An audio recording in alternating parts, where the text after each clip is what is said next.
वहीं पर चित्रकूट में एक नदी प्रवाहित हो रही है जिसका नाम है मंदाकिनी नदी। कौन सी नदी? मंदाकिनी नदी। माता सती अनसुईया के तपोबल से वो नदी आज भी प्रवाहित हो रही है जिसका नाम है मंदाकिनी नदी। उसी मंदाकिनी नदी में प्रभु राम जी ने वेदों के में जैसा विधान बताया गया है गुरु वशिष्ठ की आज्ञा के अनुसार वहीं पर अपने पिताजी को जलांजलि समर्पित की, श्राद्ध तर्पण किया और परमपिता परमात्मा से अपने पिताजी की आत्मा की शांति के लिए प्रार्थना की। अब आप चिंतन करना, अगर खाने पिलाने से आत्मा को शांति मिलती तो प्रभु राम जी कोई गरीब थे क्या?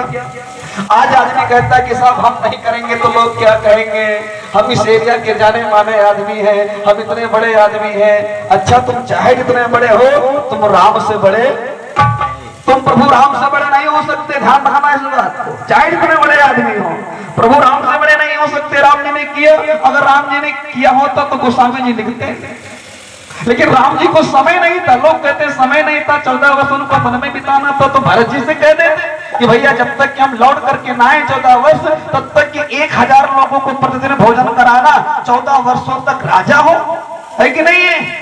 पैसे की कोई चिंता मत करना, राज को सब खाली कर देना, लेकिन पिताजी की आत्मा की शांति में कोई कसर नहीं रह जाए, कह देते। लेकिन भरत जी से भी नहीं कहा, राम जी ने कहा नहीं तो भरत जी ने किया नहीं, भरत जी ने किया नहीं तो गोस्वामी जी ने। ये तीनों लोग समझदार नहीं थे शायद, ये सब समझदार नहीं थे ना, हम बड़े समझदार हैं। आज हम जो है बड़ी बड़ी व्यवस्था कर रहे हैं, बड़ी बड़ी व्यवस्था कर रहे हैं, है कि नहीं?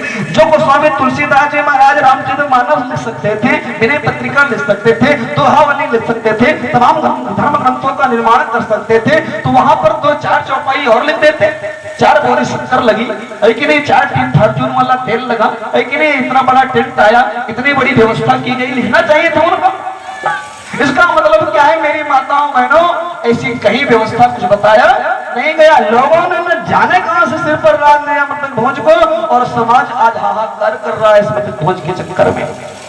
देवसी नारद ने देखा तो दंग रह गए कि वाह रे आज का आदमी, छोटा सा बच्चा आज अनाथ हो गया, सिर पर पिताजी का साया नहीं रह गया, खाने वाले गर्म पूड़ी मांग रहे हैं, खाने वाले तो नाना प्रकार के भोजन की अवहेलना कर रहे हैं, खाने वाले भोजन को बर्बाद कर रहे हैं, खाने वाले आज जवान को स्वाद दे रहे हैं और संवेदनाएं उनकी जीवन से शायद सुख गई हो।